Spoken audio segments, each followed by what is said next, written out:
రెడ్డి ఇదేమి రాజ్యం ఇదేమి రాజ్యం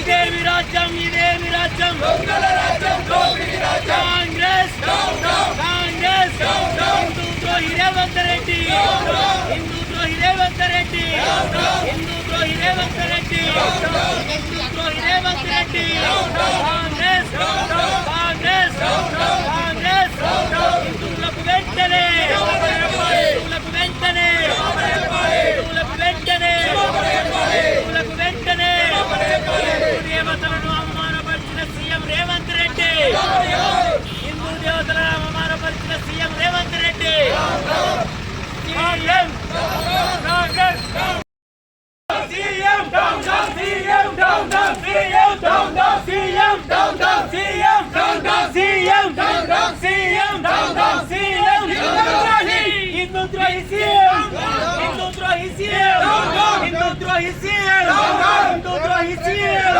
Hindu Drohi CM CM down down CM down down CM down down CM down down Hindu Drohi CM down down Hindu దేవతలను అవమానపరిచిన CM Hindu దేవతలను అవమానపరిచిన సీఎం హిందూ దేవతలను అవమానపరిచిన CM CM CM CM Hindu ద్రోహి డౌన్ డౌన్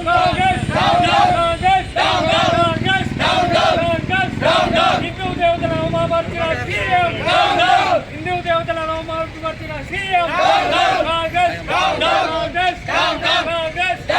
ముఖ్యమంత్రి రేవంత్ రెడ్డి హిందూ జాతి మొత్తానికి క్షమాపణ చెప్పాలని భారతీయ జనతా పార్టీ నుంచి డిమాండ్ చేస్తూ ఉన్నాం. తాగేటోళ్లకు ఒక దేవుడు, పెళ్లి కానోడికి ఇంకో దేవుడు, మిగతా వాళ్ళకి ఇంకో దేవుడు,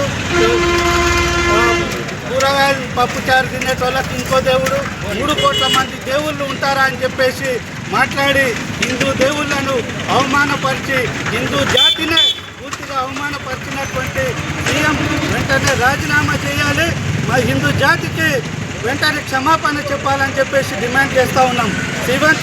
రేవంత్ రెడ్డి మిమ్మల్ని ఒకటే అడుగుతూ ఉన్నాను, నువ్వు ఏ జాతిలో పుట్టినావో ఒక్కసారి నువ్వు సమాధానం చెప్పమని చెప్పేసి అడుగుతున్నాం. నువ్వు హిందువులకు పుట్టినావా లేకుంటే ముస్లింలకు పుట్టినావా పుట్టినావా? నీ ఇంట్లో ఏ దేవుళ్ళను పూజిస్తున్నారో నీకు తెలియదా? నువ్వు ఎవరు, నీ ఇంట్లో నీ భార్య నీ బిడ్డలు నువ్వు ఏ గుళ్ళకు పోతున్నావో నీకు తెలియదా? అలాంటిది నువ్వు హిందూ జాతిలో పుట్టి హిందూ దేవతల్ని నువ్వు అవమానపరిస్తే ఈ హిందూ జాతి నీకు తగిన బుద్ధి చెప్తుందని చెప్పేసి హెచ్చరిస్తూ ఉన్నాం.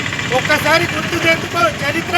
కేసీఆర్ హిందువులను హిందుగాళ్ళు బొందుగాళ్ళు అని చెప్పేసి ఎప్పుడైతే విమర్శించిండో ఆ హిందువులే ఒక్కటై కేసీఆర్ని పొందబెట్టినటువంటి చరిత్ర మర్చిపోవద్దని చెప్పేసి రేవంత్ రెడ్డిని హెచ్చరిస్తూ ఉన్నాం. రేపు నీకు కూడా ఇదే బుద్ధి చెప్తారు. ఈ హిందువులందరూ కూడా ఒక్కటైతే నువ్వు మళ్ళీ నిన్ను కూడా పొందబెట్టి నిన్ను కూడా ఫామ్ హౌస్కే పరిమితం చేస్తారని చెప్పేసి హెచ్చరిస్తూ ఉన్నాను. అదేవిధంగా ఈరోజు అదే సీఎం సభలో ఉన్నటువంటి హిందువులందరూ కూడా ఈ రేవంత్ రెడ్డి మాట్లాడుతుంటే చప్పట్లు కొడతా ఉన్నారు. ఒక్కసారి హిందువులారా, మీకు ఈ హిందూ జాగృతి పట్ల హిందువుల పట్ల అభిమానం ఉంటే రేపు ఈ గ్రామ పంచాయతీ ఎన్నికలు జరగబోతూ ఉన్నాయి.